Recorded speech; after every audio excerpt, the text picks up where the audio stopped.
Shalom bien-aimés dans le Seigneur.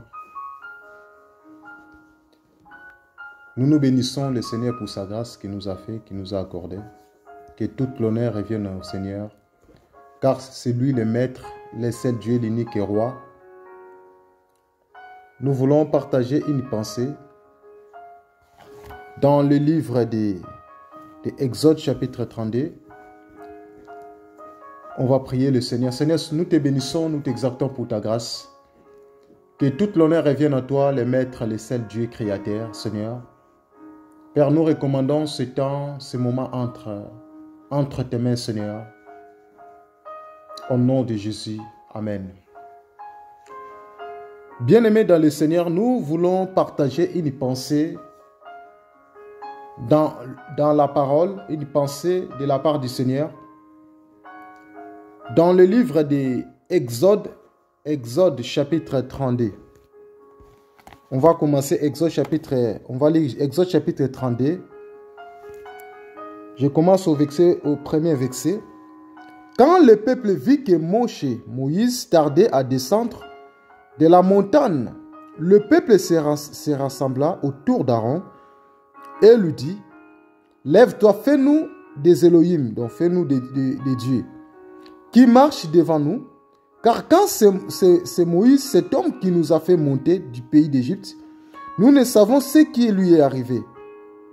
Et Aaron leur répondit, mettez en pièces les anneaux d'or qui sont aux oreilles de vos femmes, de vos fils et de vos filles, et apportez-les-moi. Et aussitôt tout le peuple mit en pièces les anneaux d'or qui étaient à leurs oreilles, et ils les apportèrent à Aaron. Et prit l'or de leurs mains et les façonna au ciseau pour en faire un veau en métal fondu. Et ils dirent, voici tes Elohim, oh Israël, qui t'ont fait monter du pays d'Égypte. Lorsque Aaron vit cela, il bâtit un autel devant le veau et cria en disant, demain, il y aura une fête pour Yahweh. Ainsi, ils s'élevèrent le lendemain dès le matin et ils ouvrirent des holocaustes et présentèrent des offrandes de paix. Et le peuple s'assit pour manger et pour boire, puis ils s'élevèrent pour jouer. Bien-aimés dans le Seigneur, là c'est... la Bible nous parle l'histoire de Moïse, lorsque l'Éternel Dieu appela Moïse dans la montagne. La Bible dit qu'Aaron, il était resté avec le peuple. Lorsqu'ils ont resté avec le peuple, la Bible dit que Moïse, tellement il prenait beaucoup de temps, il tardait pour descendre. Donc le peuple, ils étaient fatigués. Parce que le peuple, ils attendaient Moïse. Ils étaient ensemble avec son frère Aaron. Ils attendaient Moïse. Parce que Moïse était monté dans la montagne. Il était à la montagne. Et la Bible dit, le peuple se rassembla autour d'Aaron et lui dit, lève-toi, fais-nous des dieux, fais-nous des Elohim. Bien-aimés dans le Seigneur, nous voyons que le peuple eux-mêmes, ils ont décidé de venir voir Moïse. Ils ont dit à Moïse, fais-nous un Dieu.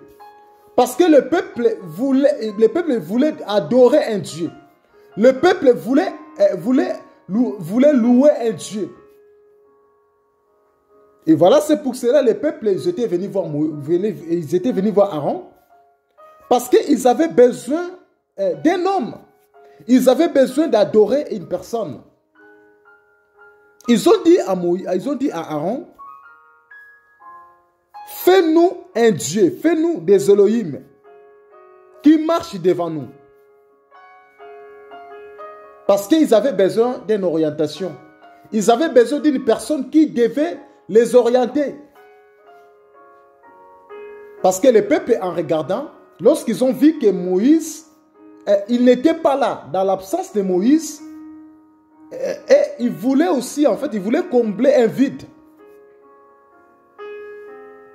Ils voulaient qu'une autre personne une autre personne qui puisse prendre les relais. Parce que comme ils étaient habitués avec Moshe, ils étaient habitués avec Moïse.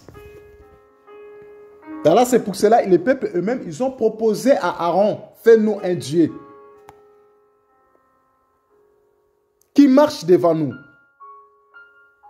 Et Moshe aussi, Aaron, pardon, Aaron, il les a demandé, il a dit, mettez en pièces les anneaux d'or qui sont aux oreilles de vos femmes. Donc les anneaux de vos femmes, les anneaux de vos filles, les anneaux de vos fils. Ramenez-les vers moi. Et lorsqu'ils ont ramené ça à Aaron, la Bible dit, il a façonné ça. Il a façonné ça. Il a façonné ça et il a créé, il a fait un veau. La Bible dit, il les façonna au ciseau pour en faire un veau en métal fondu. Donc, il a pris les anneaux, il a façonné ça à un veau.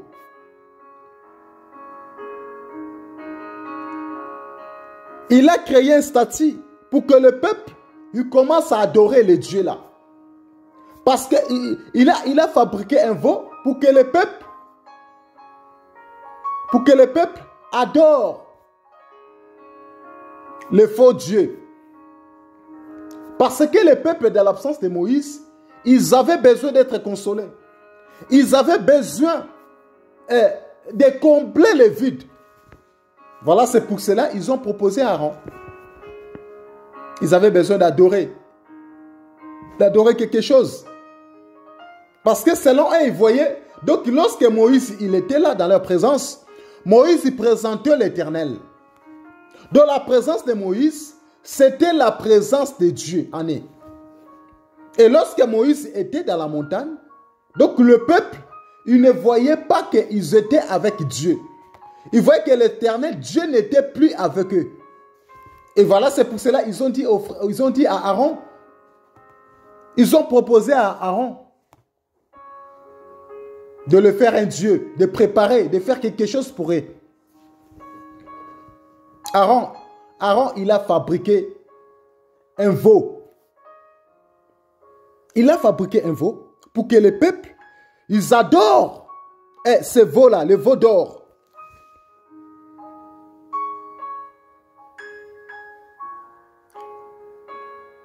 Parce qu'il a fabriqué le veau-là à l'image de Dieu. Il voulait en fait comparer les vrais dieux avec les veaux d'or pour que les peuples, ils adorent. Pour que les peuples, ils adorent. Bien-aimés dans le Seigneur, aujourd'hui, combien nous les chrétiens, nous adorons des hommes? Combien de chrétiens aujourd'hui, ils adorent des hommes? Lorsqu'il n'y a pas un homme de Dieu, un homme de Dieu qui prêche l'évangile tout le temps, s'il n'est pas là, les chrétiens ne sont pas... les chrétiens, tu verras que les chrétiens ne sont plus motivés. Les chrétiens ne sont plus zélés pour servir le Seigneur. Parce que les chrétiens, ils servent le Seigneur s'ils voient quelqu'un, ils voient une personne. C'est le cas d'aujourd'hui que nous voyons dans la Bible. Le cas des enfants d'Israël. Et ils comptaient sur Moïse. Lorsque Moïse n'était plus là, il était à la montagne. Dans son absence, ils ont proposé à Aaron de le faire un Dieu. Parce qu'ils avaient besoin d'adorer. Ils avaient besoin de quelqu'un qui puisse marcher devant eux. Ils avaient besoin d'être orientés. Voilà, c'est pour cela le peuple, ils étaient venus voir Aaron.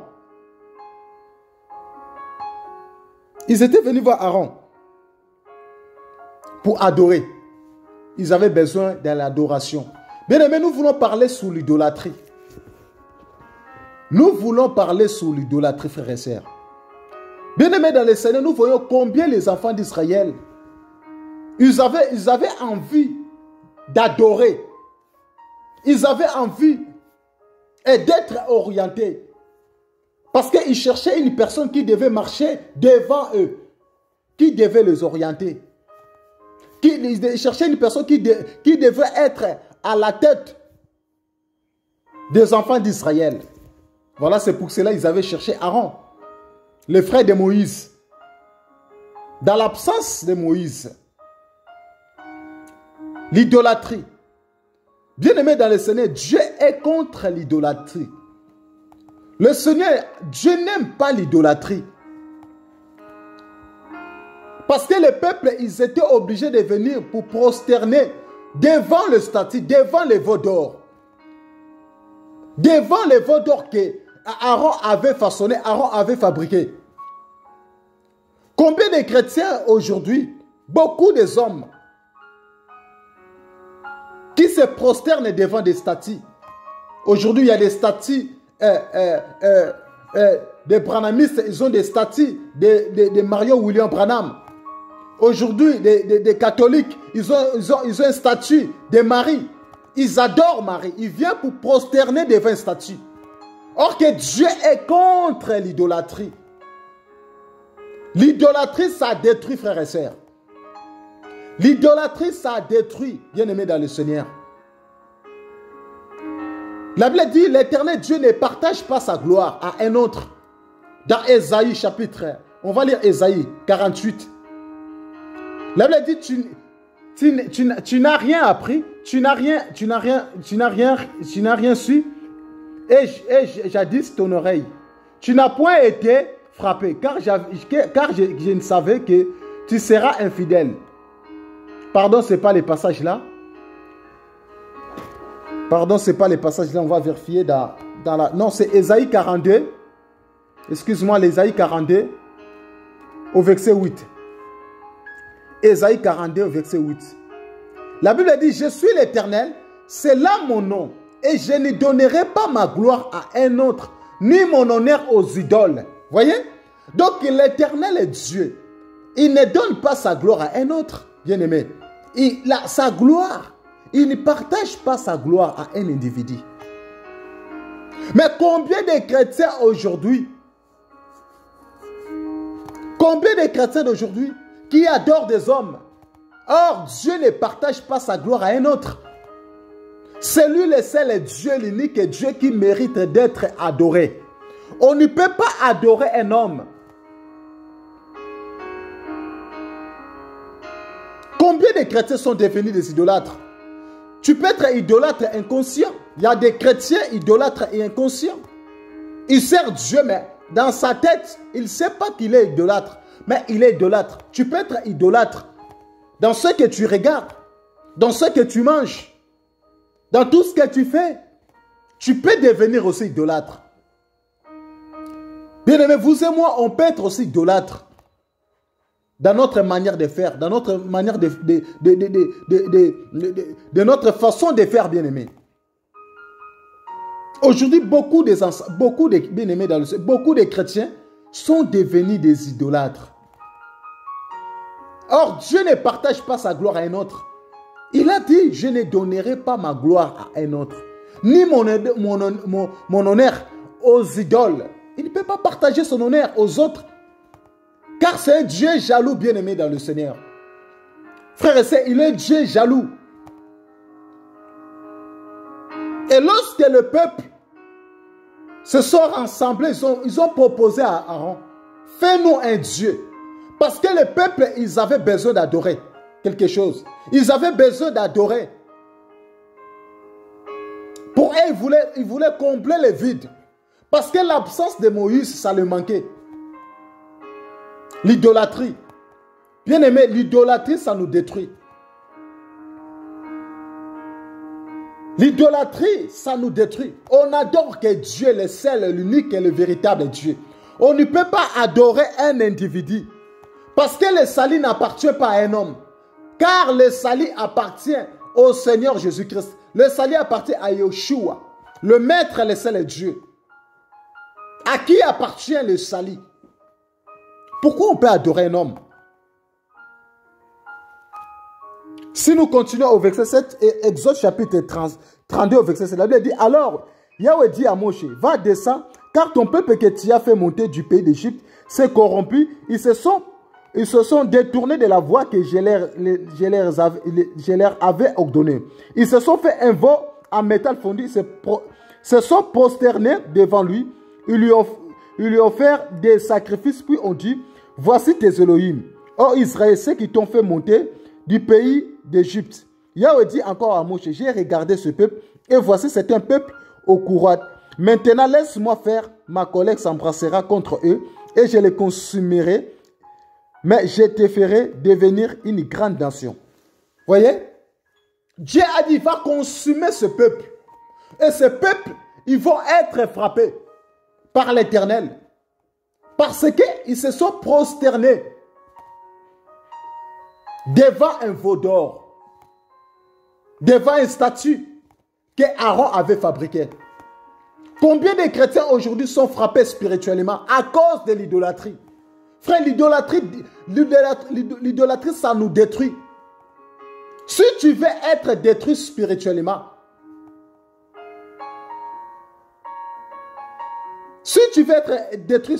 deviens idolâtre. Parce que l'idolâtrie, ça détruit. La Bible dit que Dieu, il a dit à Moïse, regarde ton peuple, ils se sont corrompus. Ton peuple a commencé, mon peuple a commencé à se prosterner devant le veau d'or, devant le statut, pour adorer qui? Car notre Dieu, c'est un Dieu jaloux. Il ne partage pas sa gloire à un autre. Non! Il y a beaucoup de nos bien-aimés dans le Seigneur qui se prosternent devant les hommes. On ne peut pas se prosterner devant les hommes. La Bible dit, tous genoux fléchissent devant l'Éternel Dieu des armées. On ne peut pas se prosterner devant un statut pour adorer. On ne peut pas venir devant un statut pour prier. Non. Là, c'est l'idolâtrie. On ne peut pas s'agenouiller devant les statues de Simon Kimbangu. Non, ni les statues de Bouddha. Bien aimé dans le Seigneur, déjà, la photo là de Jésus que nous mettons dans nos maisons là, ce n'est pas le vrai Jésus. On ne peut pas mettre des photos là dans nos assemblées. On ne peut pas mettre la photo là dans nos maisons. C'est l'idolâtrie, bien aimé dans le Seigneur. C'est un homme. C'est un homme. Ce n'est pas lui le vrai Dieu. Ce n'est pas lui le vrai Jésus. Les Jésus là que nous mettons, que nous voyons, il y a une photo de Jésus. Aujourd'hui, il y en a pas mal des assemblées qui mettent aussi la photo de Jésus là. Hein? Les photos de Jésus là qu'on a regardé depuis des années, on garde ça à la maison. Lorsqu'on prie, on a seulement l'image de ce Jésus là. C'est le faux Jésus. Là, c'est l'idolâtrie. Vous voyez bien aimé dans le Seigneur, vous et moi, on est aussi conscient. Il y a aussi là, tu peux être aussi idolâtre, mais inconscient. Il y en a qui utilisent des chapelets. Il y en a qui prennent la croix, ils se promènent avec ça. Il y en a qui font la prière avec la croix. C'est l'idolâtrie. Tu prends une statue de Jésus là, tu vas se promener avec ça, tu dis qu'il te protège. C'est l'idolâtrie, bien aimé dans le Seigneur. L'éternel Dieu Yeshua est contre l'idolâtrie. L'idolâtrie, ça détruit. Frères et sœurs. L'idolâtrie, ça détruit. Nous sommes dans le temps où l'homme est devenu idolâtre. L'idolâtrie. On va voir les exemples des apôtres. Actes des apôtres. On va lire Actes des apôtres. Jésus lui-même, il a failli accepter l'idolâtrie. Il n'a pas accepté l'idolâtrie lorsque le diable était venu pour séduire Elohim. Il lui a montré la terre. Dans Matthieu chapitre 4, on va voir Matthieu chapitre 4. Matthieu chapitre 4. On va vérifier ça. Ça va nous aider. Frères et sœurs, combien de chrétiens aujourd'hui sont idolâtres de leur pasteur? Sont idolâtres. L'idolâtrie. Matthieu chapitre 4 au verset 4. La Bible dit alors. Matthieu chapitre 4 au verset 1. Alors Yoshua fut amené par l'Esprit dans le désert pour être tenté par le diable. Après avoir jeûné 40 jours et 40 nuits, finalement, il a eu faim. Et les tenteurs s'étant approchés, dit, si tu es le fils d'Élohim, ordonne que ces pierres deviennent des pains. Mais il répondit, il dit, il est écrit, l'homme ne vivra pas de pain seulement, mais de toute parole qui sort de la bouche de l'Éternel. Alors il dit à transportant de la sainte ville et le met au sommet du temple. Il lui dit, si tu es le fils d'Élohim, jette-toi en bas, car il est écrit, qui te donnera pour toi des ordres à ses anges, et leurs mains ils te porteront. De peur que tu ne heurtes du pied une pierre. Joshua dit, il est aussi écrit, tu ne tenteras pas le Seigneur ton Elohim, ton Dieu. Le diable les transporte encore sur une montagne très élevée, lui montre tous les royaumes du monde et leur gloire. Et lui dit, je te donnerai toutes ces choses, et si tu te prosternes et m'adores. Mais l'Éternel Yoshua lui dit, retire-toi Satan, car il est écrit, tu adoreras le Seigneur, ton Elohim, et rendras ton culte à lui seul. Voyez? Donc le diable était venu même pour chercher à convaincre Yoshua, homme, Jésus-Christ, sur la terre. Il lui a montré tout. Mais Yoshua, notre modèle, il a refusé cela. Il a refusé l'idolâtrie. Combien des hommes de Dieu aujourd'hui, ils acceptent qu'ils soient adorés? Ils ont pris la place du Seigneur. Ils ont pris la place de Christ. Un homme de Dieu qui accepte, lorsqu'on chante, on met son nom dedans, on chante pour lui. Au lieu de chanter pour l'Éternel, au lieu d'adorer Yeshua. Mais aujourd'hui, les hommes, ils ont commencé à adorer leur pasteur. Ils ont commencé à adorer leur bishop. Or que l'Éternel, notre modèle, il a refusé cela. Parce que le diable lui a montré le royaume. Il lui a montré tout. Il a dit, si tu te prosternes et tu m'adores. Voyez? Donc le diable aussi, il aime l'adoration. Il aime qu'on l'adore. Il aime aussi les gens viennent à lui pour... les hommes aussi viennent à lui pour se prosterner devant lui. C'est ça ce qu'on voit aujourd'hui. Et le diable travaille à travers l'idolâtrie pour détruire les enfants de Dieu. Lorsque tu deviens idolâtre, tu vas devenir l'esclave d'un homme. Voyez? Ok, la Bible dit ne devenez pas l'esclave d'un homme. Car vous avez été rachetés à un grand prix. Car Christ nous a rachetés, bien-aimés dans le Seigneur. Beaucoup de chrétiens aujourd'hui, bien-aimés dans le Seigneur, sont devenus des idolâtres. Les idolâtres aujourd'hui. Tu verras un homme, tu verras un chrétien, un enfant de Dieu, un ancien qui porte un t-shirt avec la photo. Un t-shirt, il a photographié, en fait, il a mis la photo de son pasteur. Il a mis la photo de son ancien. C'est l'idolâtrie, bien-aimé. Il y en a d'autres aujourd'hui, ils se mettent, ils fabriquent les trucs en panne. Ils mettent le visage de leur pasteur. Bien-aimé, c'est l'idolâtrie. Yoshua, on lui a présenté le royaume. Il a refusé cela. C'est notre modèle. Que le Seigneur nous aide, bien-aimés dans le Seigneur. On va prendre encore un passage dans Actes des Apôtres. Actes des Apôtres. On va voir combien les apôtres, comment les apôtres ils avaient refusé cela.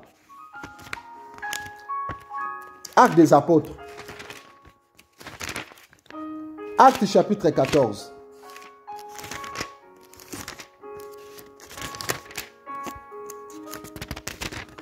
Actes des Apôtres, Actes chapitre 14. On va lire le verset 5.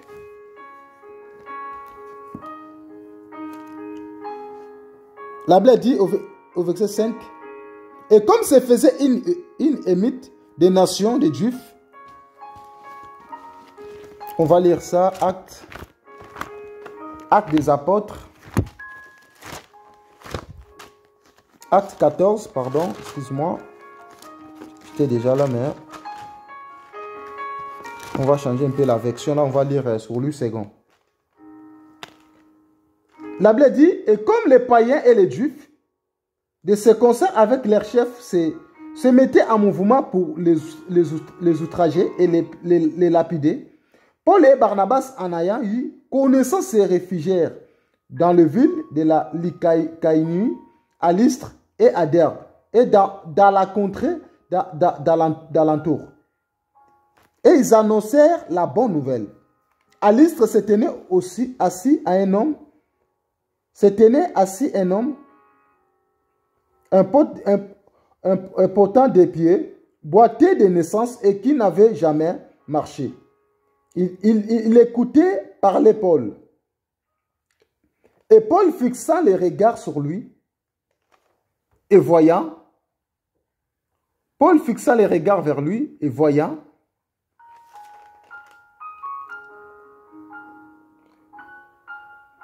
qu'il avait la foi pour être guéri, et dit d'une voix forte, lève-toi, droit sous tes pieds, et s'éleva d'un bond et marcha. À la vue de ce que Paul avait fait, la foule éleva la voix et dit en langue lycaonienne, les dieux sous une forme humaine sont descendus vers nous. Il les appelait Barnabas Jupiter et Paul Mercure parce que c'était lui qui portait la parole. Voyez? Donc lorsque l'apôtre Paul, lorsqu'ils ont fait les miracles, les apôtres, ils ont fait les miracles, Barnabas et Paul, directement ils ont changé leur nom. Et les hommes, ils ont commencé à crier, ils ont commencé à les adorer. Et lorsque Paul a vu cela, la Bible dit, ils ont déchiré leurs vêtements. Les apôtres Barnabas et Paul, ayant appris cela, déchirèrent leurs vêtements et se précipitèrent au milieu de la foule. Là, dans Actes des Apôtres, chapitre 14, au verset 14. Vous voyez? Lorsque les apôtres Barnabas et Paul, ils ont compris, et le peuple, ils ont commencé à les adorer, ils ont déchiré leurs vêtements. Donc, lorsqu'on déchire les vêtements, c'est le signe de l'humilité, de la simplicité. Combien des hommes de Dieu, ils acceptent l'adoration? Lorsque l'Éternel se sert de vous par un miracle, lorsque Dieu se manifeste en vous à travers un don spirituel, le don de guérison et miracle, bah là, les hommes, ils vont vouloir être adorés. Ils vont vouloir être acclamés par des hommes. Et voilà, c'est pour cela les peuples aussi aiment ça. Ils vont dire que bah, Dieu se sert de vous. On va commencer à vous adorer. Au lieu de chasser les démons au nom de Jésus, ils vont utiliser le nom de leur pasteur. Et aujourd'hui, il y a même des fans des pasteurs. Je parlerai ça, je vais faire une vidéo sur ça. Je vais continuer sur l'idolâtrie. Là, je parlerai sur les fans des pasteurs. Bien-aimés dans le Seigneur, Dieu est contre l'idolâtrie. Combien des hommes de Dieu aujourd'hui, ils acceptent d'être adorés à la place de Dieu? L'Éternel a dit, je ne donnerai pas ma gloire à un autre. Dieu ne partage pas sa gloire à un individu. Car c'est lui l'unique Dieu, le seul, le véritable Dieu, le Dieu créateur. Il ne partage pas sa gloire à un autre. C'est lui l'unique Dieu, le roi des rois. Bien-aimé, l'idolâtrie, ça détruit. L'idolâtrie, ça détruit. Faisons attention avec l'idolâtrie. L'idolâtrie, c'est un péché. Dieu n'aime pas l'idolâtrie. Dieu n'aime pas l'idolâtrie. Il est l'unique Dieu qui mérite d'être adoré. Aujourd'hui, les hommes, au lieu d'adorer les créateurs, mais les hommes, ils adorent la créature. Nous devions adorer celui qui nous a créés. On ne peut pas adorer la créature. On ne peut pas adorer un homme. Les hommes, ils adorent que la créature. Papa pasteur, ils adorent que les mamans pasteurs. Ils adorent que l'air assemblée. Il y en a d'autres qui sont idolâtres de l'air assemblée. Ils ne vont jamais visiter d'autres personnes. Sont des idolâtres. L'idolâtrie. Bien aimé, l'idolâtrie, ça détruit. L'idolâtrie, ça tue. L'idolâtrie, bien aimé, c'est un péché que Dieu n'accepte pas. Dieu n'aime pas l'idolâtrie. C'est lui seul qui mérite d'être adoré. Même dans nos chants, quand on chante dans nos assemblées, on ne peut jamais introduire le nom d'un homme dans le chant, dans les cantiques. Parce que les cantiques, lorsqu'on chante, on chante pour l'Éternel. On ne chante pas pour les hommes.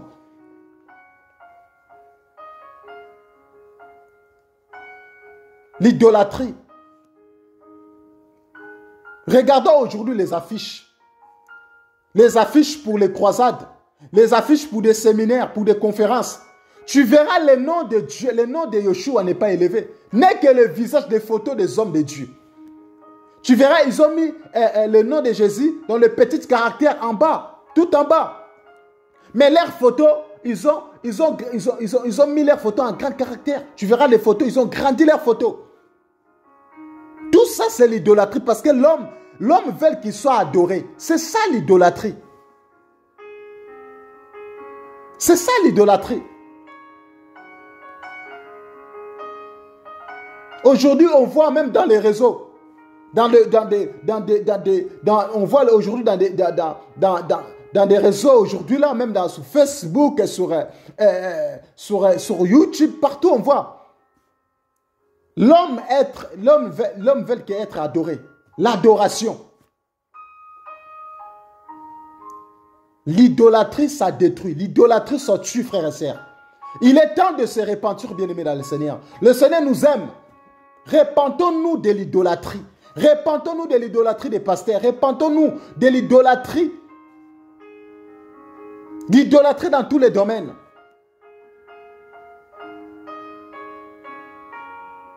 Dieu nous aime, bien-aimés. Voilà, c'est pour cela l'Éternel nous a interpellés. L'Éternel nous a interpellés sur l'idolâtrie. Adorons le seul Dieu, le véritable Dieu. Et ne sers pas Dieu parce que quand tu es avec des frères et sœurs qui sont tout autour de toi, là tu sers Dieu. Mais si tu ne vois pas des gens, des personnes, là c'est fini pour toi. Tu ne vas plus adorer Dieu, tu vas retourner dans le monde.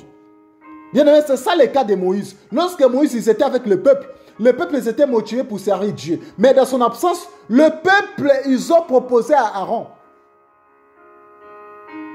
de les fabriquer un Dieu. Parce que le peuple, ils avaient besoin d'une personne qui devait être devant eux, qui devait les orienter. Or, ils avaient oublié Dieu, ils étaient avec eux, ensemble. Bien aimé, Dieu est avec nous. Même si tu es à la maison, même si tu es au travail, de partout que tu es, l'Éternel Dieu est toujours avec toi. L'Éternel Dieu va toujours t'accompagner. Soyez encouragés, frères et sœurs, vérifions les Écritures. Soyez encouragés. Au nom de Yeshua, soyez encouragés. Que le Seigneur Jésus-Christ vous bénisse.